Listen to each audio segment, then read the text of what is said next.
Lords, I rise very briefly to offer the strongest possible Green support for all of these amendments, which really fit at the utter intersection of Green policies on public health, climate and poverty eradication. I'm really just going to make three brief points. First of all, on the solar panels on suitable new buildings, homes and buildings, and I thank the noble lady Baroness Hayman for pursuing this for so long. If I look on Twitter, the question I'm asked most often is, why do new homes not have solar panels? It just seems such a no-brainer to the public, and they cannot understand why. And of course the answer to that is if we go back to 2013, when David Cameron had gone from hugger husky to referring to, quote, green crap. And the plan to bring in this effective regulation was abandoned a decade ago. And that means that more than 2 million British households now are paying vastly more for their energy than they need to be paying, whilst also, of course, emitting more carbon than they need to be emitting.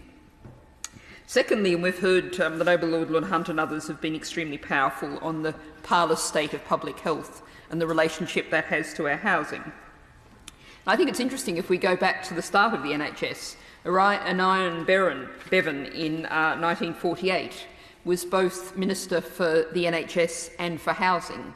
Those two things were seen as intimately interrelated, and somehow or other we seem to have lost the plot with this. And just to quote some figures from the Building Research Establishment, it's estimated that poor housing costs the NHS £1.4 billion a year, money that could be saved.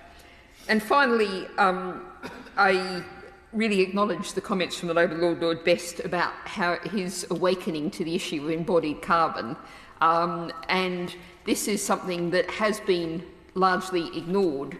And there has been a, oh, that's a terrible building, we'll knock it down and build something better, shallow approach. But I've just come from a conference in Zagreb. It was an international conference, but a lot of European speakers. And I was hearing there of so many amazing projects that are happening across Europe and looking at ways that we can build in innovative new ways while using existing materials. And just to quote one example of this, if a building needs to be knocked down, how can we reuse those materials rather than just throwing them away? So in Copenhagen, there's Resource Rose, which is housing that's largely been built by slabs of bricks cut from existing buildings that had to be demolished, and those slabs are cut out and put into the walls of the new building.